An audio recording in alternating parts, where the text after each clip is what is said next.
Bonjour Loïs. Bonjour. Quel regard tu portes sur ton début de saison? On va parler de toi d'abord si tu veux bien. Sur ce début de saison, évidemment en chiffres c'est impressionnant, et même plus globalement sur tes performances. Oui, je suis très content de mon début de saison. Je trouve que je suis monté crescendo, de plus en plus fort dans les matchs, dans le volume de jeu et dans ce que je peux apporter à l'équipe et dans les stats aussi. C'est grâce au travail, grâce à l'équipe, au staff. Et donc, pour faire simple, je suis très content d'en être là aujourd'hui. Est-ce que tu te sens un joueur dominant dans ce championnat? Dominant ou pas, moi je suis Loïs Diony. C'est mon style, c'est beaucoup de puissance, de vitesse. Je sais que je peux allier la finesse à ça aussi, donc peut-être que je fais mal aux défenses adverses ou pas, je sais pas, c'est à eux qu'il faut leur demander, mais je pense que je joue bien mon rôle au sein de cette équipe. Je veux cette année qu'on voit qui est le vrai Loïs Diony. Tu penses que tu es dedans là, oui, bien sûr. Ce que tu montres, ça te ressemble en fait. Ouais, c'est ce que je suis capable de faire. Marquer des buts, faire marquer, provoquer des pénaltys. Le travail de l'ombre aussi, qui est pressing, des courses répétées où j'ai pas forcément les ballons. Mais c'est un tout et c'est ma personne, c'est moi, c'est mon style d'attaquant. Parlons-en un peu de ce travail de l'ombre justement. Tu me disais, tu sens qu'en termes même de volume, tu as progressé de match en match. Évidemment, avec la blessure de l'année dernière, c'est sans doute assez logique. Sur ce travail de l'ombre, comment tu l'appréhendes? Est-ce que c'est quelque chose que tu aimes faire en un sens, ou est-ce que tu vois ça plutôt comme une simple partie du job? Comment tu le vis ça, comment tu l'appréhendes ce travail de l'ombre? Non, c'est un peu des deux. Moi, je suis un joueur qui donne beaucoup sur le terrain. J'adore faire chier les défenseurs. Désolé pour le terme, mais c'est la vérité. Quand je suis sur le terrain, j'ai envie que les défenseurs disent « Ah, il est là, il vient nous presser », qu'ils ne puissent jamais relancer tranquillement. Et après, je sais aussi alterner les bons moments maintenant avec un peu plus d'expérience. Il faut savoir calmer ou aller les presser. Mais j'ai toujours aimé faire ça, courir, harceler la défense. Et on a vu que sur certains matchs importants, on a réussi à marquer comme ça. Et ouais, parce que tu as marqué beaucoup de buts depuis le début de saison. Mais il y a aussi eu des matchs où tu n'as pas marqué. Et où tu n'as pas eu grand chose à te mettre sous la dent. Il y en a eu quelques-uns où il a fallu faire un peu le sale boulot. T'en sors comment de ces matchs-là? Est-ce qu'on est forcément frustré quand on est attaquant ou on arrive à y trouver son compte? Je vais être honnête, oui. Quand je tire pas du match, je rentre à la maison, je suis quand même un peu bougon, mais ça c'est moi, tout le monde me connaît. Ou même on a pu voir quand j'ai marqué où je suis un peu fâché parce qu'il y a des situations où on peut faire mieux, où je peux marquer peut-être 1 ou 2 buts de plus. Mais c'est moi, c'est peut-être l'envie de faire toujours un peu plus et un peu mieux. Et voilà, et dans les matchs où ça a été compliqué, il faut savoir faire le dos rond quand on ne peut pas tirer pour ma part et travailler pour l'équipe et aller chercher les 3 points ou le point de match nul en équipe. Est-ce que tu es un éternel insatisfait ou il y a des fois tu es content quand même? Je suis quelqu'un qui râle beaucoup. Après, même si des fois sur mon visage on voit que je râle ou autre, je suis quand même content dans le fond quand on gagne ou quand j'ai marqué ou quand tout s'est bien passé, mais après je suis comme ça. Un match où tu marques pas, c'est un match raté pour toi ou c'est l'équipe qui prime là? Non, même quand je marque pas, moi c'est toujours l'équipe en premier. Après, ce qui m'énerve le plus, c'est quand je sais qu'on a des très très bons joueurs de qualité et que des fois on se précipite un peu trop sur certains types d'actions et que la balle n'arrive pas, c'est là où je suis un peu plus frustré, on va dire. Sur le pressing, je me souviens du match par exemple contre Bordeaux, où sur le but de Joseph, ça part aussi d'un pressing collectif, mais où toi tu coupes une ligne de passe, tout ce travail on vient un travail de l'ombre, mais ça c'est un truc, est-ce que c'est un truc qui aussi, comme finalement plein d'autres aspects du jeu, ça s'améliore avec le temps, avec l'expérience aussi ça. Ça dépend aussi du partenaire, hein, le pressing, mais malgré tout le fait de sentir que voilà, qu'un gardien, un défenseur va plutôt relancer là que là, se mettre dans la zone qui va le... Prendre ton expression, qui va le faire plus chier. Après, le staff analyse toujours les équipes adverses. Moi, personnellement aussi, je sais qui relance le mieux, par exemple, des deux défenseurs.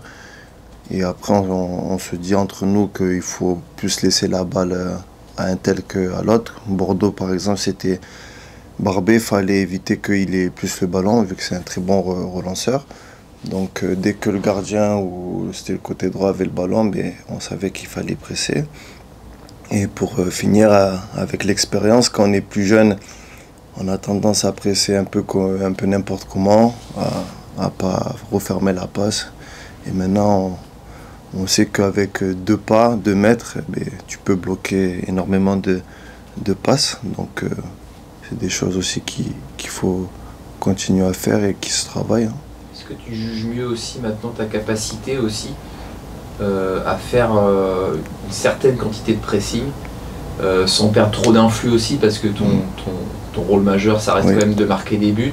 Est-ce que ça aussi avec le temps on arrive à mieux se connaître et à sentir que bon bah là peut-être que cette course là je vais pas la faire parce que si c'est pour être cramé sur le temps qui reste de ce match-là et puis servir à rien offensivement, c'est pas la peine. Enfin voilà, est-ce qu'il y a des petites choses qui avec le temps aussi? Non, bien sûr, tu sais toujours quand il faut y aller à 100% ou mettre un peu moins d'intensité dans le pressing pour, comme tu dis, après être lucide et la mettre au fond. Mais quand on sent les coups, il faut y aller toujours à fond pour ma part. Et après, c'est notre métier aussi de pouvoir répéter les efforts à haute intensité. Quel but de cette saison te ressemble le plus? Est-ce que c'est celui à Pau, par exemple, où là pour le coup tu fais chier les défenseurs? Est-ce que c'est celui de Caen? C'est lequel qui te définit mieux ton style? Pas facile comme question, je sais. Ou peut-être un autre, hein. J'ai pris ces 2 exemples-là, mais... Qui définit le plus mon style? Moi, je suis quelqu'un qui lâche pas. Donc je dirais peut-être Grenoble. Un centre pas évident, où je la contrôle. Après, il y a un contre, où je vais être honnête, je ferme les yeux. La balle me rebondit peut-être sur la main. Ouais. Et tu t'arraches. Je m'arrache et après j'ai cette lucidité, comme on disait, peut-être maintenant avec l'expérience, à faire quand même, je trouve, un grand pont vraiment magnifique dans cette comment dire, surface qui était très très serrée, où il fallait savoir bien le doser. Et après la lucidité aussi pour la mettre au fond. C'est un but que tu n'aurais pas marqué il y a 5-6 ans peut-être, celui-là? Si, j'aurais pu le marquer, si je l'aimais aujourd'hui, j'aurais pu le marquer avant, mais peut-être que j'aurais été peut-être un peu plus foufou. Le grand pont, peut-être que le gardien l'aurait récupéré, ou la finition, peut-être que j'aurais tiré au-dessus ou à côté. Donc c'est sûr que je pense que c'est un but qui me définit, où je lâche pas et je suis capable même dans des situations où on peut dire la balle est perdue, à le transformer en but. Comment tu te sens physiquement? Ça aussi, c'était une inconnue que tu avais toi-même évoquée à Ploufragan, je me souviens. Tu as toujours un peu cette appréhension du genou, tu dis là je monte crescendo, mais tu joues aussi beaucoup de matchs. Bien sûr. Est-ce que ça tire un peu ça siffle un peu parfois, ou là tu es vraiment bien? Non, je me sens vraiment, vraiment bien en ce moment. La semaine dernière, j'ai une petite contracture au niveau de l'adducteur. C'est pour ça que le coach m'a laissé souffler, mais ça m'a fait énormément de bien aussi de couper un petit peu.